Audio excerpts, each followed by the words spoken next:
వరంగల్ జిల్లా వర్ధన్నపేటలో వృద్ధురాలి నుంచి ఓ దొంగ భారీగా చోరీ చేశాడు. ఇక ఎస్బీఐ బ్యాంక్ నుంచి భారతమ్మ అనే వృద్ధురాలు 3 లక్షల రూపాయలను విత్డ్రా చేసింది.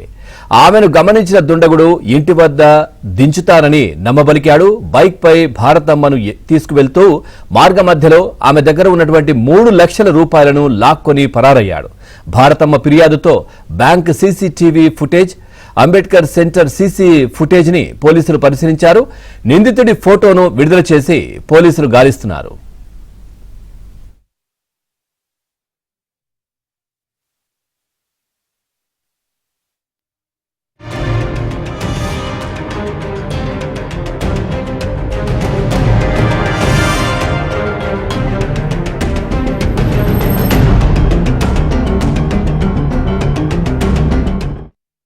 సంచి కట్టె పట్టుకొని మళ్ళీ నేను ఇది ఎట్లా పట్టుకోను ఉండని అన్నట్టుగా ఇడిచిపెట్టి ఇది పట్టుకున్నాను సీత. ఇది పట్టుకొని ఇక కూర్చున్నాక ఈ గోపాల దుకాణం దాటడంతో ఇక గీన్నె గిట్లగా పోని గిన్నె దిగాలని అంటే కూడా అట్లనే పోనిస్తాను వాడు. అయ్యా అట్లా పోనిస్తాను నేను గిక్కడనే గీ సంతకు దిగాలని గీ సంతకు అంటే అట్లద్దంతి అన్నది. అయితే ఆ రాంగ్ సైడ్ మూల కాంచి తిప్పుతాడు అనుకున్నా. ఆడ దిగమంటే ఆడ తీస్తలేను, ఇట్లనే పోతాను.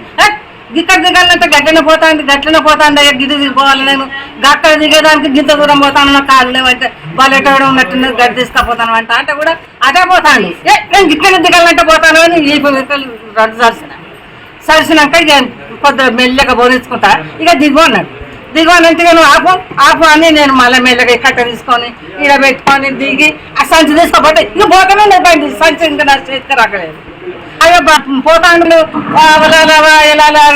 తీసుకొని పోతాండు, నా బొక్కులు ఉన్నాయి అని మొత్తుకుంటా ఎవరు కత్తలేరు. అట్లనే కుంటుకుంటా కొంత దూరం పోయినా